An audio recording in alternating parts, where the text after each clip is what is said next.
My children are gaslighting my husband into thinking that I'm cheating on him with someone online, and I'm not sure what to do about it. So my marriage has been having some issues lately. Well, for the past 3 years to be exact. Eventually, I just quit nagging him or even asking him to help me more with anything, or even just to discuss anything outside of happy, basic conversations, because if it was anything other than that, it would always end in a fight. So I play video games and so does my husband. He raids at least 3 days a week and is on chat almost 6 days or more a week, while spending time with people on Discord for about 4 hours. Also, he plays games with friends he knows in real life. I have some friends too I game with, and we all know each other in real life, but because hanging out isn't feasible, mostly because my husband's jealous about men and women being alone together, we don't ever really get together. I've tried getting all my friends to come over to my house, both guys and girls with my husband, to maybe play cards or to eat dinner and stuff, but nobody ever really wants to. So about 4 of us go online and we play some games and play a few rounds. Sometimes I play with someone one-on-one out of the 4, but I don't let it affect my family life, my parenting, or my chores. I try to limit my gaming to maybe 3 times a week for only a few hours and only when it's late at night so that I've spent time with everyone. Last night I was playing one of my games with my friends and my 8-year-old comes up behind me and in front of the entire family says, "Such and such is going to be our new daddy soon." And such in this situation is the friend in which I'm playing a game with, whom this child has never met or even heard of. My husband and I froze when she said this, and all the air sucked out of the room. I have never ever said or implied anything of the sort. My friends are my friends, and that's it. I also would never talk like that to my kids. I would never joke about someone else taking the place of their dad or anything like that. Of course, my husband, who is already super insecure, turned around and said,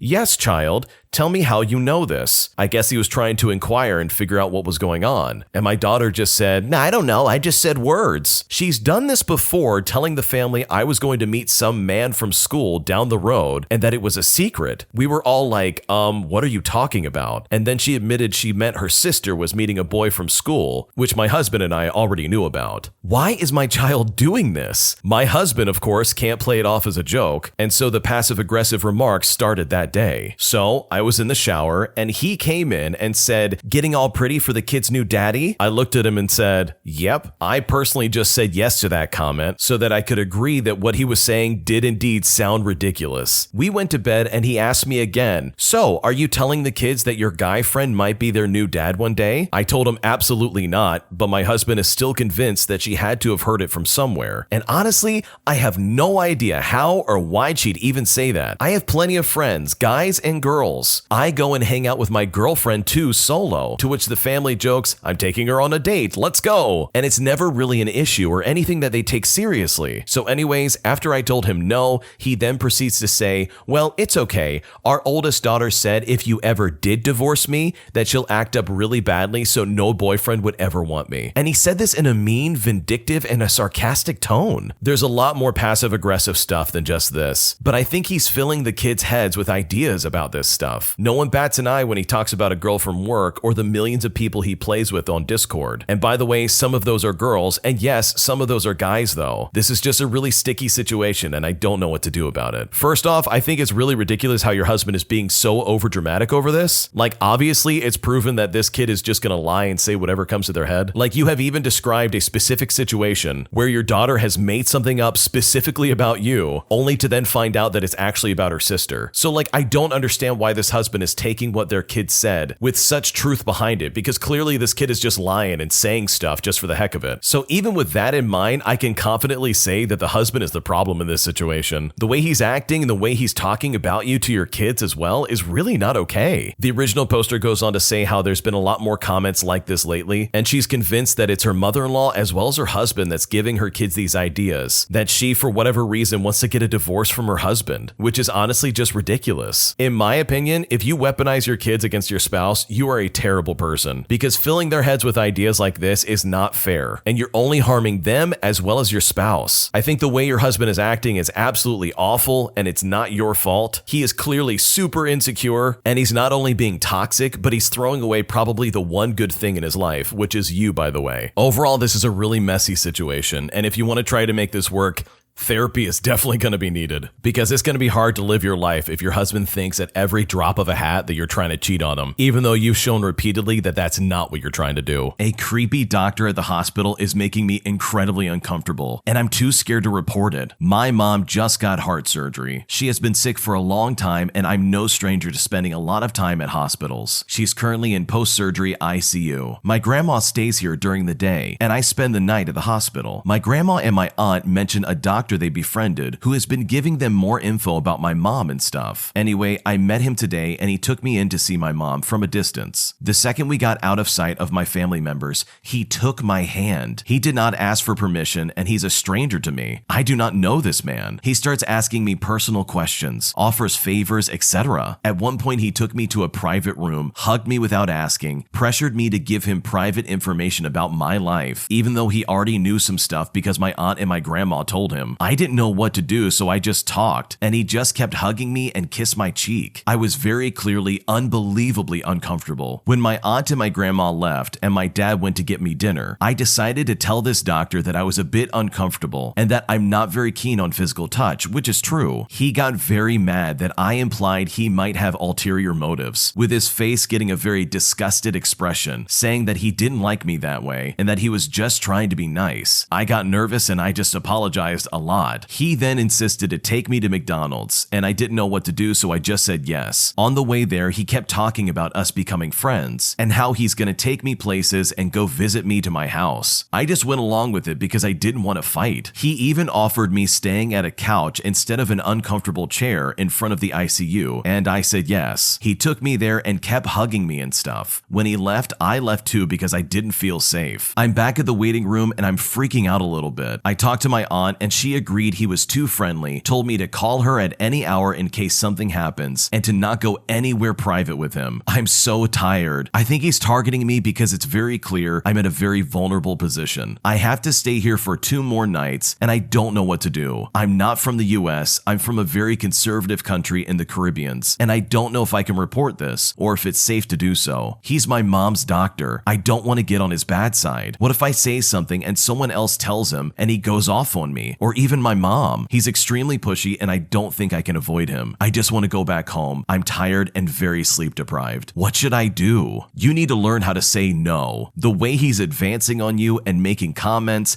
and hugging you and kissing you is absolutely repulsive. It's not like this guy is going to go in there and undo your mom's heart surgery. You need to report him. He will continue to take advantage of your young, vulnerable state if you don't. You can't stop him, and it starts with saying something. I completely understand where you're coming from, where you're afraid of saying anything and you're afraid of reporting him, but it is absolutely necessary for you to say something. People like this will continue to get away with their sketchy behavior if you let them, and some man that you've never met in your life kissing you and giving you hugs and taking you places and suggesting that you spend time with him and that you should be friends is just weird. So yeah, report this guy and get away from him. Otherwise, he's just going to keep taking advantage of you and he's just going to keep making advances. I confessed to my girlfriend that I want to start taking antidepressants, and it did not go well. For some background context, it's been a challenging relationship with my own share of issues, as well as some concerns and mistakes over the past 3 years. But there's a core love that just keeps us going. So for the past few months, I felt particularly low. When I explain it to her, I usually mention it's a flurry of professional challenges that I've faced. As a note, I earn more money than my girlfriend, and I cover the vast majority of expenses, including the rent. I've recently told her more honestly that a big contributing factor is the way that she's been communicating with me. For example, she'll criticize me for sleeping in after a very long flight because I may be lazy, or that I have so much potential and that I'm a failure for not meeting it. Sometimes she will even say that there must be something wrong with me if I can't achieve my dreams. I am a very ambitious person, and while I'm certainly hardworking, some of my professional goals are taking longer to achieve than I expected, but it doesn't make me want to give up. This has culminated also to the point where I really feel worthless, even to the point where I don't even want to look at myself in the mirror. I was trying on a new piece of clothing the other day with her, and we looked at the mirror. I was there only for a second, as I said that I really don't like mirrors much, and her retort was immediately on the lines of, "Wow, you're such a child. How are you in your 30s?" In any case, I mentioned today that these types of comments really get me down, and I know I'm way more low than usual, and I want to start taking antidepressants. I've been seeing a therapist, and I already have a prescription for them. I'm just waiting to actually take the first pill. Her response was to say that I just wanted to pretend to be the victim and that I don't want to improve my life. I felt very unsettled by this. To be frank, she's had a more challenging background and past than I have, and her resilience and emotional strength are certainly traits I admire. However, at this point, I feel very scared to emotionally open up to her, and I really don't know how to proceed moving forward. What should I do? It honestly sounds like your girlfriend is being mentally abusive towards you. These comments definitely add up, and I can completely see where you're coming from. Like, no boyfriend or girlfriend's behavior should ever bring you to a point where you need antidepressants to put up with it. Like, this is a big red flag. I'm sure there's some kind of love in your relationship, and maybe you do like her overall, but the way she's treating you is just so bad. It honestly does not sound like she's got your best interest in mind. This is a really toxic behavior that you cannot ignore. So in my opinion, yeah, if your doctor says you should take antidepressants, I think you should listen to your doctor and do what they say. But I think you also really need to address what's causing this depressive mood. And it sounds like you've narrowed it down pretty distinctly that your girlfriend's comments are driving you to insanity. So if those can't change, and if she really can't be more empathetic towards your situation, then maybe it's time for you to move in a different direction and find somebody who does love you. Because based on what you've described, it sounds like you're paying for the rent, you're paying for the bills, and she's got a free ride. And it sounds like this might be a nice guy syndrome situation where you don't want to disturb the peace. But if you ever want to find peace personally, I think it's time for you to start asking the hard questions. And one of those is whether or not you even want to be with this lady anymore. But that's just my opinion. What would you do if you were in this guy's situation? Leave a comment down below. We'd love to hear it. My boyfriend's coworker is actively flirting with me, and I don't know what to do about this. My boyfriend and I work together. I worked at our job for a few years while he started months ago. His job title is far from mine, and we work different shifts at the place. I only see him when he's about to get off, which is how we met. We've started dating 2 months after he started. It's now been several months. Him and I don't see each other at all because I got moved to a later shift because my coworkers are all quitting. I don't get to see who he works with or anything, but I did know one guy because he came back. A few weeks ago, I was at home in the afternoon and I got a text from an unknown number. I replied and the text asked me who I was. I jokingly made up a name, but the person texted back telling me my actual name, and that really scared me. At first, I thought it was my boyfriend, so I calmed down a little bit, but the person was acting weird and started sending random text messages. So I looked up the number and it popped up a name. I knew this person, and for the sake of the story, we'll call him Bobby. Bobby is not his actual name. He works with my boyfriend's shift and has been working there for years. I met Bobby when I started working there, but it was only like a playful hi-bye situation. I didn't see him for 2 years because at one point he quit. He came back last year because my boyfriend was hired. I only saw him once and it was just a hello. That was it. He and my boyfriend work together, but I don't know if they are close. Months ago, my boyfriend asked me if I knew anybody on his shift, and I mentioned Bobby. So after Bobby texted me and told my boyfriend about it, my boyfriend said he never said anything to him about our relationship, but did ask him if he knows me. My boyfriend won't confront him because it's a work environment, and we don't want anyone to know we're dating. My boyfriend did mention that Bobby has suddenly started to act really shady. So my boyfriend asked me if there was something between him and I to cause him to suddenly act like this. I can't confront him either because I work a different shift. A few days after telling my boyfriend about this, my boyfriend goes distant. Then I get a friend request from Bobby over Facebook. I finally got to ask why my boyfriend was being so distant, and he says it's because Bobby likes me. This is a really tricky situation, so I don't know what to do. This isn't an am I the jerk situation, but I will say that the girl in this situation is kind of being a jerk. This is a really simple solution. You need to tell this guy that you have a boyfriend and then stop replying to him. Like, literally, if you just tell him that you are off the market, you're not interested, and you don't want to be contacted like this, it would go away pretty quickly. And also, why would you respond to a random number like that? Like, just let it go. Clearly, Bobby's trying to flirt with you, and you need to just nip it in the butt and tell him, hey, I've got a boyfriend. You should do that, and then tell your boyfriend that that's what you did, and then probably all the problems will be solved. And you don't need to give specifics. I know some workplaces are really weird about dating people that you work with, and they won't allow it, or you could get fired. So you don't even need to mention that it's a fellow coworker. Just say, hey, I've got a boyfriend. Stop messaging me. And that's that. Otherwise, your boyfriend is probably just going to get more distant, and you're probably going to lose him if you're not careful. This next one came from the Am I the Jerk podcast subreddit. Check the links in the description if you'd like to submit your own stories. My entitled aunt left her child alone at home because apparently God was going to watch over them while she was gone. My aunt is a very religious person who loves partying, and she's constantly bashing people who don't go to church as much as she does and preaches the Bible like her. She divorced her husband after she found out he was cheating, plus he was quite abusive and had some drinking problems. But his participation in the story is basically none. He just sent the child support money and that was it. Due to unfortunate circumstances, my parents and I had to live with her and her child for about a month month until we could find another place. We stayed in the garage that was halfway done, even when she had unused rooms, but that's another story. During that time, we all noticed the same behavior patterns in her. Almost every night, she went partying from 10 o'clock at night until 3 in the morning, leaving her children with us to take care of them. That doesn't sound that bad at all, right? Sounds more like an entitled aunt leaving her child with some family members to go partying. Well, the thing is, she's been doing that since before we were there, and her children were left completely alone. And in her words, she said they were being taken care of by God, and that they will be fine because God won't let anything happen to them because I go to church. Thank you. Once she left, she basically continued that behavior for another 10 years. And on top of that, she was always bringing random men in her house because she said she felt alone and she was too young to waste her life. It was a really odd situation and frankly just didn't settle well with me. Thankfully, we got out of there and found our own place. That crazy aunt sounds like a nightmare. She was leaving her kids at home in the middle of the night so that she could go partying and then claim that God was going to watch over them. I'm pretty sure that's not how it works. You know what would work? Having an actual babysitter. I mean, don't get me wrong. I'm all about people exercising their own faith with their own religious beliefs. But to just blindly leave your kids alone and say, no, it's okay, God's going to take care of them, is really irresponsible without doing any work to make sure that they're going to be taken care of. Like, if you want to go out partying, hire a babysitter. Like, what if one of those kids woke up in the middle of the night and they were having an asthma attack, or they were some way sick and they needed to get to the hospital? The fact that you left them in the middle of the night and you were not there to take care of them would be more than enough evidence, in my opinion, for your kids to get taken away from you. And I don't think anybody wants that. So yeah, this lady is clearly not a good person, and I don't think it's right to use your religion as an excuse to go out and just be really sketchy all night, because I don't think God would want that. My husband says he's unhappy in our marriage, and apparently it's my fault. I'm currently at a loss right now, and I need an unbiased opinion. My husband and I have been married for 10 years. We have had our typical ups and downs throughout our marriage, but have overall been happily married, raising our kids. My husband is in the military, which brings extra stressors in our life. We have moved a lot, and it makes things really tricky. This has left me with taking the extra load of taking care of our kids as well as shopping. I also handle meals, dishes, laundry, cleaning, you name it. He has very little to no everyday responsibility of anything kid related. I recently started a new career, and we recently moved into a fixer-upper and are slowly renovating it. He has taken a bigger role on the renovations while I take care of everything else in our lives, including learning how to fit in and balance a new career while helping with renovations when I can. My husband works so hard for us, and I'm always letting him know how much I appreciate him. All of this while never receiving that in return. My husband is very much a rigid type A personality, while I am much more easygoing. Recently, he has been getting short-tempered with me, as well as giving some serious silent treatment. He sat me down a couple of weeks ago to tell me how unhappy he is, and proceeded to accuse me of cheating, which, by the way, never in my life have I ever cheated on my significant other. He told me how I am untrustworthy, and that I do not follow through with anything, and how I'm a bad influence on our children. I, of course, have my faults, but never would describe myself as any of these things. He has had 2 more similar fights with me since the initial one. I'm blindsided, honestly, by all of this. I thought we were happy. How could I have been so wrong? I am now walking on eggshells in fear if I have a misstep, he will divorce me. I know all the issues he's having is all internal. Nothing in our life has significantly changed. I have asked to go see a therapist together, but he assured me that that will never happen. What should I do? I think therapy might be a really good solution, to be completely honest. And the fact that he's saying he's so unhappy but refuses to do anything on his end to try and fix the problem is a pretty big red flag. It seems like everything is being placed on you instead of any kind of blame being shared. Like, maybe there's something going on behind the scenes that he's not talking to you about, maybe some other undue pressure that he's just not able to handle well, and maybe this is his way of projecting that and getting it out of his system, which is really not fair for you. But from what you've described, I don't think you've done anything wrong. Like, it sounds like you're trying to make things work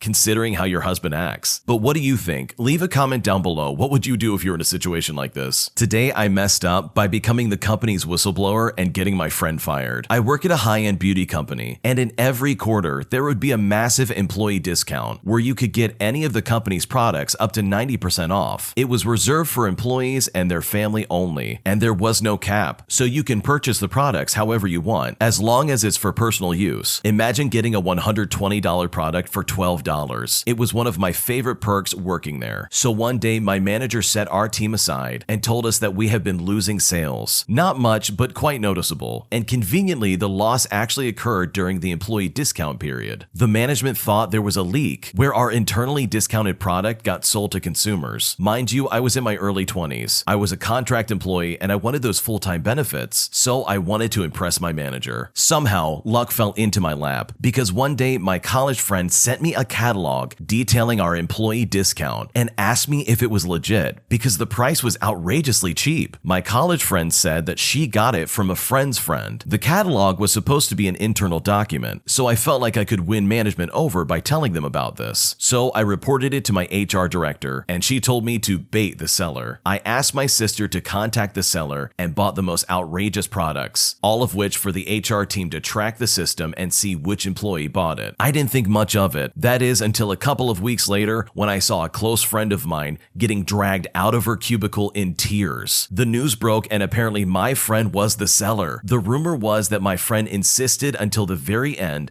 that she was innocent and that it was her family member who took advantage of their sale. I immediately felt terrible because this is the person who referred me to my manager when I was desperately looking for a job after college. She vouched for me and went as far as giving me an interview, as well as practicing what I would say during the hiring process. After the incident, I never contacted her ever again, and she went into a major depressive episode where she completely altered her look. My friend said that she's been coping with the fact that she got fired and had to pay a lot of money towards a fine, as well as getting blacklisted by the beauty industry. I still honestly feel terrible about this to this day. I mean, you get what you pay for, really. It seems like your coworker was playing a stupid game and they won a stupid prize. You don't go behind the company that's putting bread on your table and use their employee discount just to sell it for twice the price most likely, if not a lot more. This lady had an awesome setup. She was getting all these beauty products for a fraction of the price, only to then turn around and try and scalp it for a quick buck. This is honestly not your problem, and it's not like she knew it was you anyways. You reported this anonymously trying to be a good employee. It is not your fault in the slightest. It's honestly your friend's fault for doing this in the first place. Thanks for watching. When you subscribe, make sure to hit the bell to turn on notifications. To finish listening to all the stories, use the playlist at the top of the description. And the next time you live stream, use the Cream of the Crop music. Search Cream of the Stream on Spotify or whatever platform you use for copyright-free music to use for your next stream.